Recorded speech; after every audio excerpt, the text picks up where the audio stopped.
Wanted to share with you a few thoughts as we go into the more intense part of the tshuva process, the beginning of Slichas, where we start vidui, we start telling the Ribbono Shel Olam what we've done, and we start contemplating the things we've done over the past year, and we try to do what's called tshuva.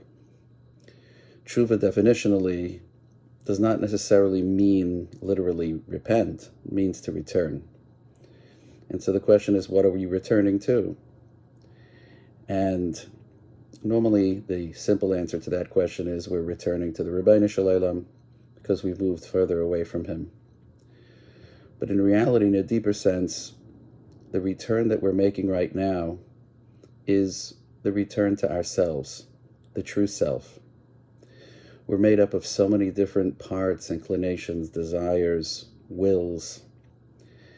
And over the course of a year, sometimes those wills or desires pull us further away from the true self, from what we really want. And the neshama tahira that we have inside of us, which is our ikar existence, that's who we are. And everything else is just parts. The true self, the neshama, wants to connect back to HaKadosh Baruch Hu and to do what he wants. And throughout the course of the year, we move further away from the self. As Shlomo HaMelech writes, Elikim bara es ha'adam yashar. HaKadosh Baruch Hu created us erlach. He created us with a neshama that wants to do the right thing and gets benefits from doing the right thing. But v'heima bikshu cheshbonos rabim. But we went ahead and we made all kinds of different calculations. All the different parts of ourselves, all the desires we've had, all the things that we yearn for sometimes are not consistent with what we really want. They give us some temporary relief. They give us some goal-oriented behavior for a while. But in the end, they may not be consistent with what we deep inside truly want. And so the tshuva process is really isolating what the true self needs. And all the other things that we've done over the year that have pulled us away from it, that's what we're analyzing with our vidui. As we recognize the things that we've done, we recognize that they've pulled us away from what our main goal in life should be and what it really is. And so as we begin the vidui process tonight, it takes on special meaning this year. We've had such a rough year. We've had a year where the truth is we've tried to soothe ourselves in so many different ways.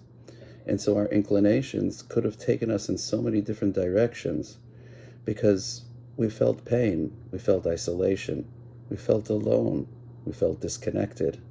And all the things that we've done that were perhaps pushing us away from the true self just to make us feel a little bit better during this pandemic may have pulled us away from the true self. And so tonight, as we go to Slichas and we say vidui for the first time, and we finally admit, or at least say with our words, these things that we've done are not really what our true self is about. We want to do tshuva, which means we want to return to what we really are. We want to return to our neshama tahira, which is a chelek elika mimal. Our closeness to the Ribbono Shel Olam comes from our neshama. And when we return to our neshama, in turn that brings us closer to the Ribbono Shel Olam. I'm going to try to make one of these videos consistently throughout the week, leading up to Rosh Hashanah, talk about different themes in tshuva, and I hope this one major theme will be the one that will stick with us throughout, which is the idea of return, tshuva, to our true self.